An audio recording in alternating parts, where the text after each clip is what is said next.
Why hello there.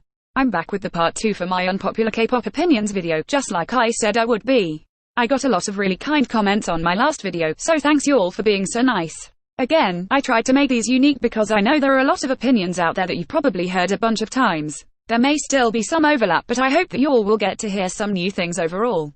Not gonna lie, I'm a bit nervous for this video because I feel like some of these opinions may be slightly more offensive than last time. However, I'm really not trying to be rude and edgy or anything lol, so here's a disclaimer. These are all my opinions.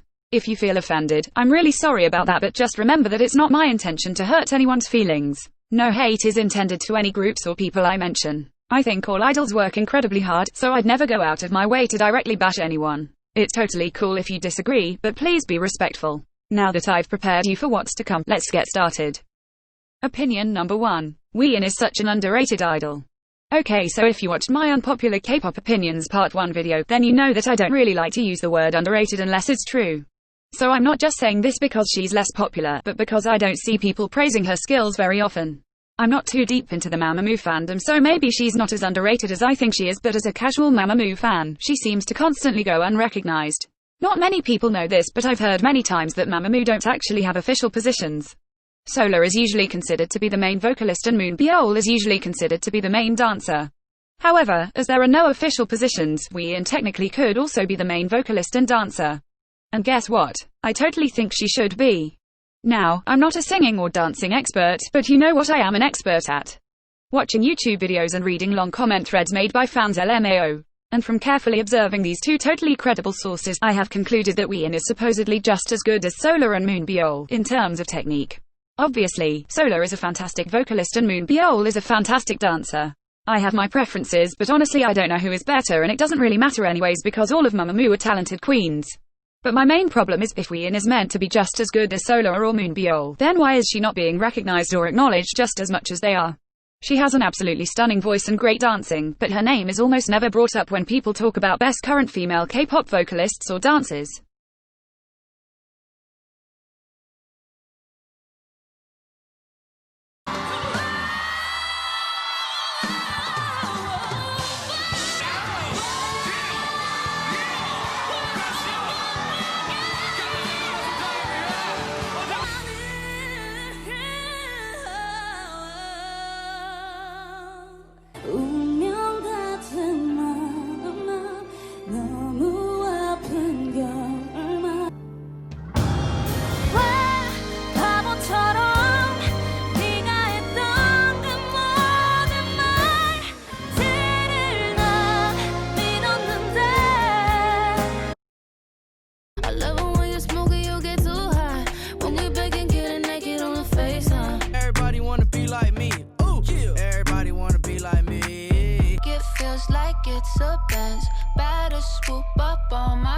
It just seems sad to me that an idol as talented as her gets overlooked sometimes.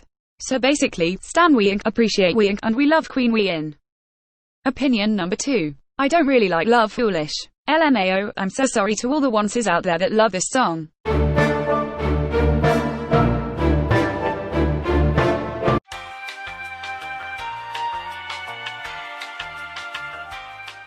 I know the majority of people think Love Foolish is amazing, but I just can't seem to get into it. It's not even a bad song, but I've heard people say multiple times that this was the best song from the Feel Special album. I mean, I don't hate it at all, and I can definitely see the appeal, but for me, it's a little too laid back. The chorus is just so monotone, which I know is kind of the point, but still.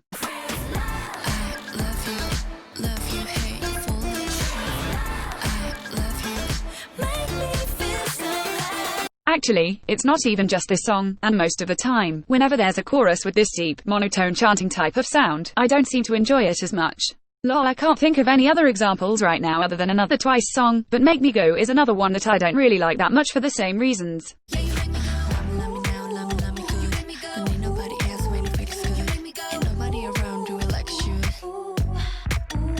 LMAO, maybe if I listen to it more, I'll finally acquire good taste and see this song for the masterpiece it probably is. Opinion number 3. Rosé gets too much hate for her vocals. Let's be completely honest. Rosé isn't the most powerful, talented, technically advanced vocalist in the world. But you all need to cut her some slack. She really isn't that bad. Sure, she has her moments of instability, voice cracks, or inability to hit a certain high note, but overall, she's still good enough. Like some of you all out here acting like you'd rather watch the Avatar live-action movie than listen to her sing. I know she's not the absolute best, and I personally find it a little bit nasally sometimes, but Rosé does have her good moments. Here's my favorite performance from her. To the left, standing in the front yard, telling me how I'm such a fool, talking about how I'll never ever find a man like you. You got me twisted, you must not know about me, you must not know about me. I can never know thee by tomorrow, so don't you ever for a second get to thinking you're irreplaceable.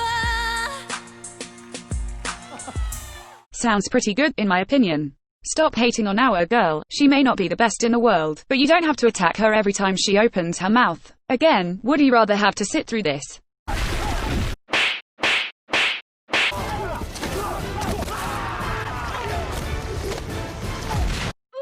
Or this? To the left, to the left. Exactly, you'd rather listen to Rosé's mellifluous voice, so stop complaining. P.S. This is directed towards legitimate haters and not people who mind their own business and dislike her voice privately or at least respectfully. Opinion number 4. I don't understand why fans are so emotional sometimes. Now I know that everyone is different and some are just more emotional than others, so if you're an emotional fan, don't worry, I'm not judging you. But I am surprised that some of you cry as easily as you do. I don't know if it's just me, but I almost never cry just by listening to songs. You know, people always say things like, wow, their voice is so touching, it brought me to tears, or something along those lines.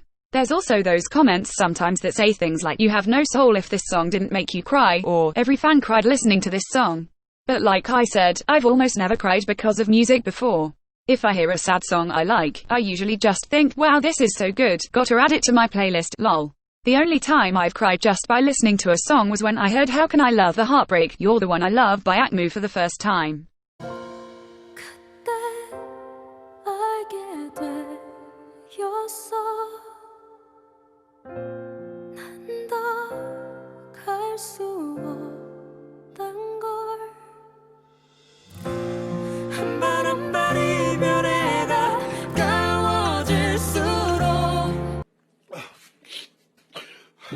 To be honest, there's probably other songs too, but I don't really cry, my eyes just get like watery, you know what I mean. At first I thought, maybe I'm just an emotionless person who doesn't cry very easily, but then I remembered all those times I completely bawled my eyes out from watching those absolutely heart-shattering Thai commercials. Lmao, I don't really know where I'm going with this one lol, but basically, I've just never really related to all those comments I mentioned earlier.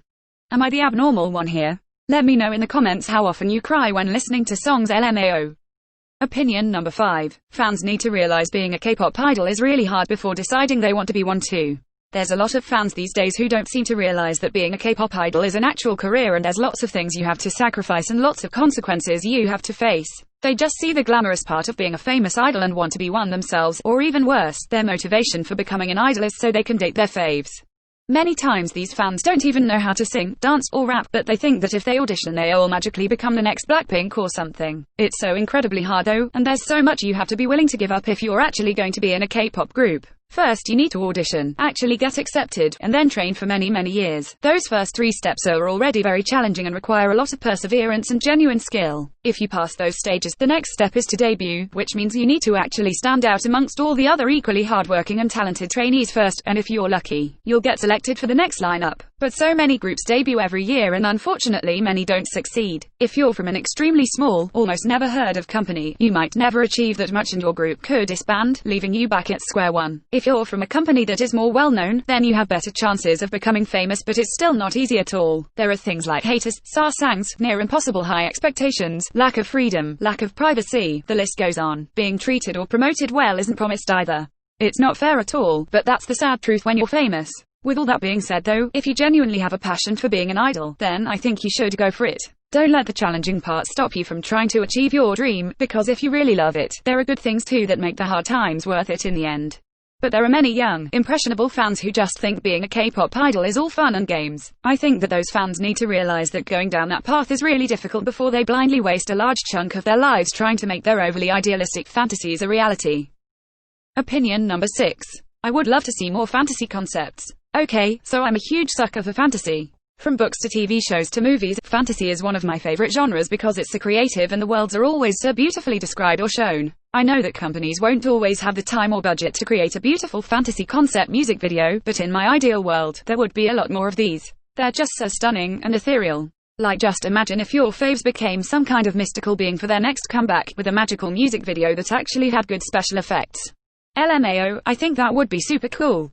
It may not happen anytime soon, but I really hope that there will be more of these concepts in the future. Opinion number 7. I would also love to see more horror concepts. By the way, if you get scared really easily, or you're sensitive to horror movies, then maybe you should skip to this time. So this is pretty contrasting to the last opinion, but I also love horror movies LMAO. This type of concept is so rare in K-pop and I just wish there could be more of these as well. So far, the only groups I can think of right now who've done a horror concept recently are Dreamcatcher, Red Velvet, TXT and Nature. Those were all super cool, but while they all had horror aspects or vibes, none of these groups have ever had a genuinely scary music video. Aside from maybe Nature with their little glitching effect at the end. So I think all of them could go a lot further with the horror concept and actually create something truly terrifying, like The Grudge or something. Not the best horror movie out there, but The Grudge girl still terrifies me to this day. Sorry if I scared you by the way, lol. I know that if it's too graphic or scary, they might be restricted or something, but they could always come out with an uncensored version like Nature did. Irene's CGI face in Monster was everything to me, so I would personally love it if a group did a full music video with content like that. It would be super unconventional, unique, and exciting. Even if that can't be done, I'd love for there to be, at the very least, more horror concepts in general. Opinion number 8. I like storyline music videos more than aesthetic symbolism music videos. Lol, not much to say for this one. I don't think that aesthetic symbolism music videos are bad, of course. I mean, just look at Blackpink's, they're absolutely gorgeous. But I do prefer storylines more because I feel like it takes more creativity and thoughtfulness to plan out and make, which I really admire. I know that many fans like to create theories and weave storylines out of the aesthetic symbolism MVs, but I'm talking about clear, easy to follow storylines. For example, K-Will's Please Don't has a very simple but impactful story occurring throughout the music video. It starts off with multiple scenes of the main character being really jealous of his friends who are a couple. So one would assume that he's in love with the girl and the conflict of the story is her unrequited love as she's marrying his friend. But at the end of the music video, you see him ripping the wedding photo and bringing himself closer to the one he truly loves. His best friend. I just think that music videos like this one are really cool and they can help you better understand the mood/meaning of a song. Opinion number 9. Twice dances are not that easy to perform. By the way, I'll be focusing on Twice's older content for this opinion. While Twice dances may be easier than some other K-pop choreos out there, they used to have a lot of cute concepts which require a lot of peppy energy to be executed well. They have to constantly have this high energy, smiley vibe to them as they perform, and the choreo also has to match the bright vibes of the songs by having lots of bouncier movements. Like in Heartshaker, while the dance moves may be easy for some to do, many of them force you to move in a way where it's really hard to keep your voice stable, or at least they can really tire you out. For example, these parts.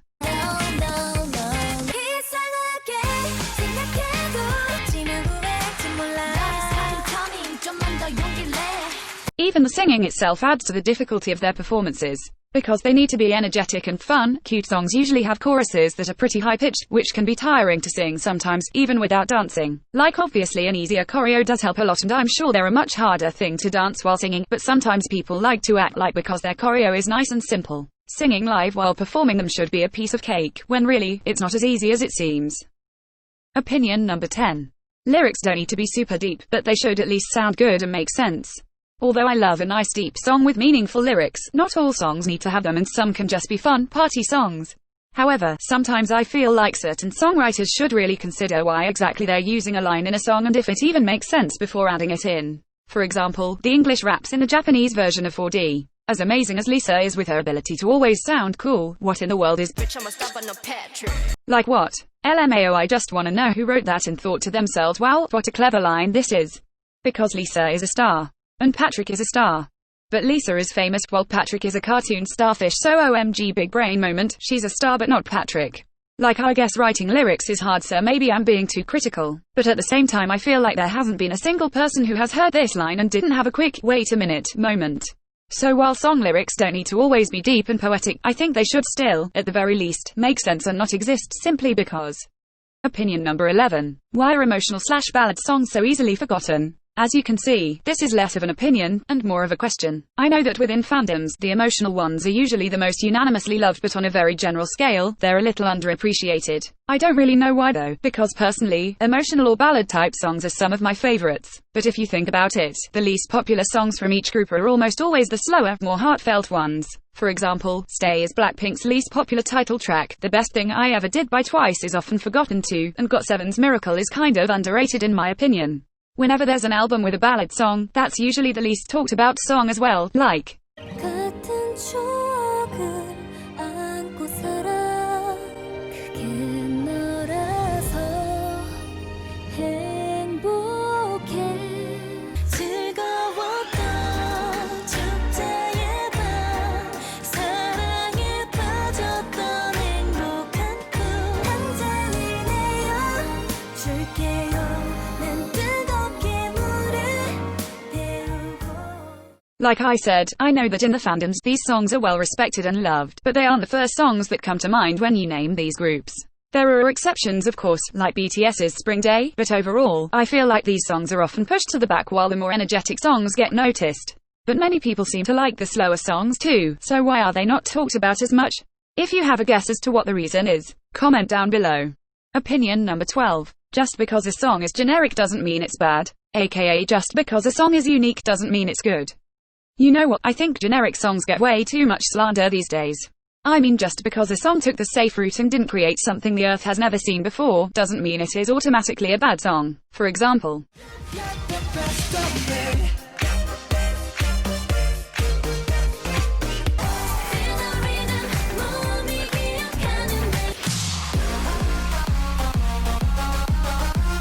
I would consider all these songs to be kinda basic, but you know what? They're some of my favorite songs ever, so generic songs can stay winning. The opposite applies to unique songs too. I feel like these days, even if a group put out the weirdest combination of noises and instruments as a song for their next comeback, there would still be that one cluster of fans that would love it because it's so original and unique. But you know what else is unique? What does the fox say?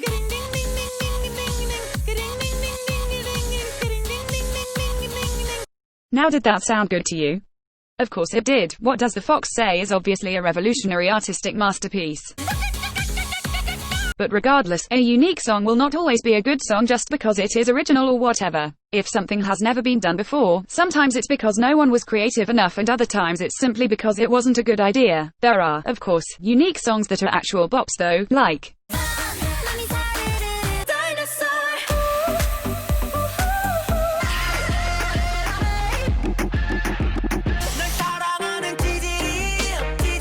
What I'm trying to say is, it shouldn't really matter if a song is unique or not. Both unique and generic songs can be bops and both unique and generic songs can be trash too. All that really matters is that the song sounds good to you. You shouldn't force yourself to like something because it's original, and you shouldn't scoff at a song because it's generic unless you genuinely like or dislike the sound of the song. Opinion number 13. Heartbeat deserves more recognition. I know it didn't get a lot of attention mainly because it's just an OST for their game, but it's such a beautiful song. The concept is so sweet, and the song just has this soft, heartfelt melody that makes me feel nostalgic for some reason lol. Also, the bridge. It's so good, especially when paired with the phenomenal special effects of the music video.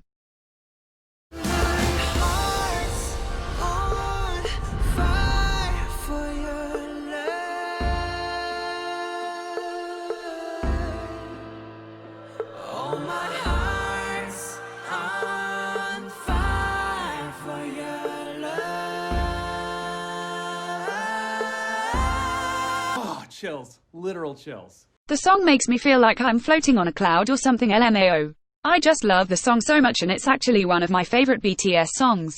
The ending is so beautiful too, with the transitions between them practicing and them being on stage. I could ramble about this for hours, but anyways, I just find it sad that it's like low-key forgotten by the world when it's so appealing to both the ears and the eyes. Opinion number 14. Blackpink can be a bit intimidating sometimes. Okay, wow. This last one is going to be a little controversial. I'm not even kidding when I say I've rewritten this more than 10 times. Lmao. I feel like some people are gonna take this the wrong way though, so here's a mini disclaimer. This isn't me trying to hate on the girls in any way because I love them a lot, but rather me complaining about the way their company presents them to the world. None of what I'm about to say is the fault of the girls, and this isn't really something I constantly think about, more like a feeling I get from time to time. Okay, let's get started. By the way, when I say intimidating, I don't mean that they're scary or anything, but sometimes it's hard to feel connected to them. You know how in all those high school movies and books, there's always that stereotypical popular girl that everyone wants to be. That's basically what Blackpink are like to me. They're the popular girls of the K-pop world, and to be honest, they low-key intimidate me sometimes. It's just that their lives always seem so fun and perfect on the surface. Just think about it, they're a group of 4 insanely beautiful girls, they're fashionable, they're rich, they're extremely famous, they get to meet other famous people, they get to go on tours and travel the world, they live in a beautiful luxury house and they always seem to be happy. I'll admit it, it's hard to not feel just a little bit envious of them sometimes. As a fan, you only ever see the fun, luxurious part of their lives. On Instagram, they're always modeling something for some expensive, high-end designer brand, or they're somewhere really cool around the world for some kind of extremely exclusive fashion event. That kind of lifestyle is just so different and removed from the one I have, so sometimes I can't help but also feel really distant from the members themselves. But lots of idols often model for things or get to go to fancy events, so why do I only feel this way when it's Blackpink? I don't know exactly, but a possible reason is because of how different they are compared to other K-pop idols. Usually, K-pop idols are marketed by their companies to be as relatable as possible so that fans can connect to them more easily. That's why things like variety shows, reality shows, or documentary/TV series exist for most idol groups. The variety shows help display their personalities and skills, reality shows display their day-to-day lives, and documentaries TV shows display all the hard work and effort these idols put into their careers. Blackpink don't really do most of these things anymore, which is totally their company's fault, nothing to do with the girls. To my knowledge, there hasn't really been a documentary/series about them, like BTS's Burn the Stage, Twice's Seize the Light, or 17's Hit the Road. Like I know they have Blackpink Diaries, but that series is much more lighthearted and just for fun. While the ones I mentioned earlier have special interviews with members to understand their feelings and thoughts, Blackpink also no longer goes on normal K-pop variety shows. However, they do have their own reality shows, like Blackpink House and 24365, which are really fun to watch, so I'll give them that. But that's only 2, and during the time between those 2 shows, there was this really long dry period where Blackpink were kind of turned into models because YG doesn't know how to treat his idols properly. So with an extreme lack of content and the extreme increase in modeling pics, Blackpink sometimes feel less like normal humans and more like actual celebrities. I mean, I know all idols are celebrities, but like I said, the culture in K-pop is to have idols feel as relatable as possible to fans. I don't know if it's just me, but Blackpink are kind of mysterious. You never truly know the real personality of any idol, of course, but with Blackpink, it's like they're 10 times more closed off. Obviously, idols deserve their privacy and they should definitely keep certain parts of their lives to themselves, but I just wish Blackpink were allowed to show more sides of themselves more often. For example, when Lisa was on Youth With You. Usually Lisa acts very bubbly and cute, but her appearance as a mentor on this show really displayed her maturity and dedication to her profession. Personally, I love it when I get to see idols work hard and act professional because 1, it's very admirable, and 2, it makes them feel more normal because just like anybody else in the world, they have to put in effort to earn success. In general, I think that if fans got to see more depth to Blackpink's personalities, perhaps through a documentary or TV series like I mentioned earlier, then Blackpink would feel a lot more reachable and easy to connect with. Sorry that this opinion was really long, haha. Lol, I had originally written an even longer and really dramatically deep explanation for this opinion, but I felt like it may have been too extra, so I went with this instead. Remember, I only get this feeling occasionally, and normally, I just view Blackpink as a lovable K-pop girl group with great bops and even greater members. There's still a lot I didn't get to talk about though, so if you're curious or confused, feel free to ask. Okay, that's all the opinions I have for today. Really, truly sorry if you were offended or hurt by any of these, but I did try my best to be respectful. Anyways, let me know in the comments which ones you agree with, which ones you disagree with, or even some of your own opinions. LMAO, this video is so long, even longer than the first one, so if you're still here, you're the best, haha. I had a few opinions left over, but not enough to make another video for now. I don't know, maybe there will be a part 3 sometime in the future. Time for another generic YouTube video ending. If you like this video, please give it a thumbs up and subscribe for new content. If you have a specific video you would like to see me do, comment down below, because I'm open to new ideas. Okay, I think that's it for now. Hope you enjoyed this video and goodbye.